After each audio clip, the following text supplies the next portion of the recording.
Hi, what's up? My name is Meg, and today I'm going to be talking about APD and answering your questions.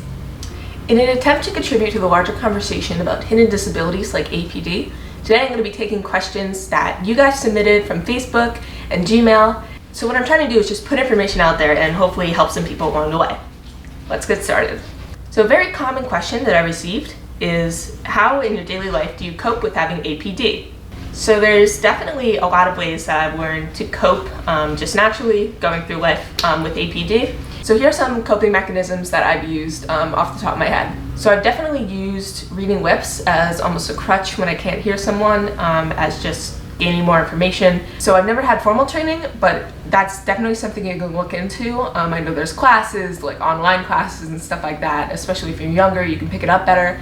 So that's definitely something to look into. Also, I carry this pair of earbuds with me wherever I go. I also have some in my backpack, and they're just really, really convenient because I can get overstimulated by a lot of sound at places like concerts and auditoriums and parties and stuff like that. And you never know when you're going to be put into a situation like that, so it's nice just to carry them around. Number one, they protect your ears, and that's always good. Number two, they can also block out background noise if you're in a crowded place.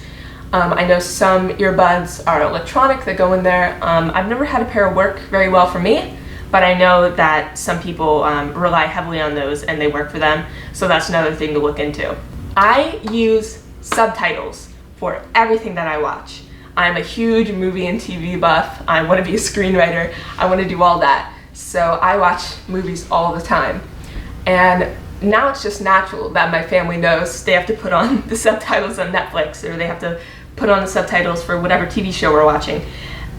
It's something that my whole family got used to very, very easily, and I think it makes the viewing experience better for everyone. So definitely use subtitles. And a nice thing that movie theaters near me have, definitely AMC, I'm pretty sure Regal, they have captioning devices that you can ask for. Just go up to the desk, tell them which movie theater that you're in, and they will give you a device that you just put in your cup holder, and it provides you captions for whatever movie you're watching. They are priceless. They are so good, and I'm so happy that movie theaters now are being more accessible to the hard of hearing, deaf, and hearing disabled community. And going off of that is simply just to advocate for yourself. Someone told me this right when I got diagnosed. I think it was my audiologist, that I needed to advocate for myself. And I didn't know quite what that meant until very recently. I was really shy about my APD. I was kind of embarrassed by it. I didn't want to tell anybody, but the thing is, my quality of life got so much better once I accepted that, I'm hard of hearing, and I just needed to make life the best it can be for me. And it's just made everything so much better. So I advocate for myself in the ways of, asking for captioning devices in movie theaters, asking my family to put subtitles on, asking people to repeat things if I'm going to be in a group, like maybe a service trip or like a new class. I'm going to tell people, hey, if we're in a group, I might not be able to hear you. And most people are very accepting of that. They want to help you. And I find it's very rare that someone will openly reject you after you tell them that you have a hearing problem. It's hard to get to that position where you can openly advocate for yourself on a regular basis, but once you get there, once you get to that point when you're ready, it makes life so much better. So moving on to the next question. This one was submitted by Vanessa on Facebook.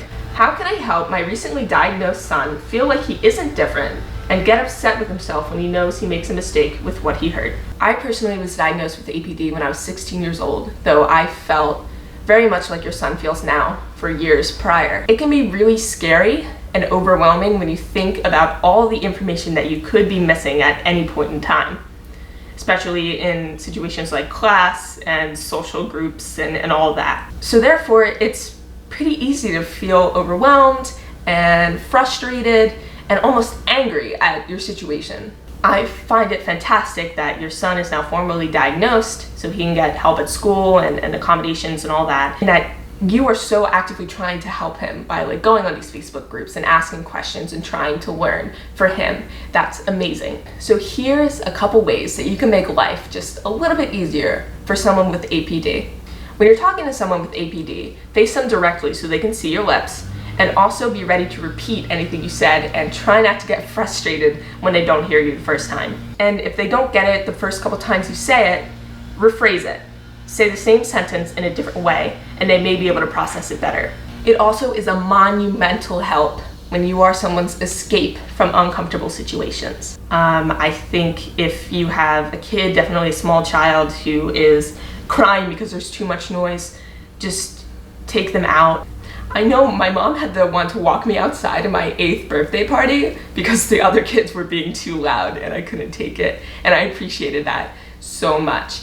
And it's memories like these that pop out in my mind where I just remember that it was too much noise and my parents helped me out, and I have so much love for them for that. So in regards to Vanessa's question and her son feeling different, it may sound silly or childish, but my mom always tells me that I have a superpower. I'm not trying to diminish the severity of APD and other disabilities, but when I started looking at my abilities rather than my limitations, my quality of life started greatly improving.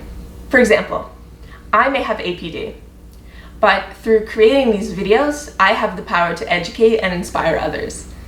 And that's pretty awesome. So the last question today comes from Latika on Facebook. I'm sorry if I completely butchered your name, but she says, what kind of careers are good for folks with APD? Let's get into it.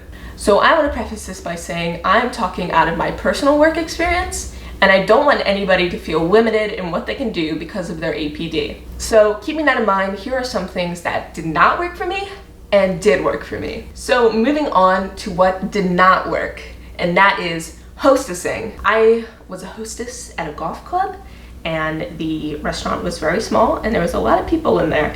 And when people came in and gave their last name, I would turn the clipboard around and have them pointed out because I simply could not hear them. So that did not last long for me. I would recommend looking for somewhere where you're not in a tight confined space with a lot of people talking at the same time. The second thing that didn't really work for me is answering phones. I had a retail job where sometimes the store got phone calls and I had to answer them, and I would literally like transfer them to my manager like every single time. So maybe something that has you routinely answering phones wouldn't be the best. The third thing I'm not very good at is multi-step instructions because I just can't do lists in my mind. That also has affected me in school too. So if you're getting a lot of verbal information at once, maybe try to write it down, have them repeat it, put it on your phone, do whatever. But if that's routinely something that happens, maybe it's not the best fit for you, but maybe it is. But what I do for work now and that I love is having my own business. So I still do have to talk on the phone, but usually I'm at home and I put it on speaker and I ask them to repeat because I feel more comfortable doing so.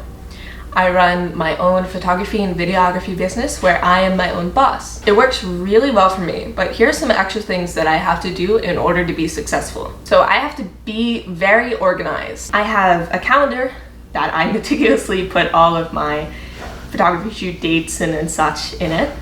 And I also have a checklist app where I put all of my equipment and stuff that I need for a shoot, and I have to go through it every single time so I don't miss every little piece. I usually wear noise canceling headphones to check my audio levels and also to protect my ears and kind of cut out some of the overstimulation. I make sure that I get all the information I need from the host before the party starts.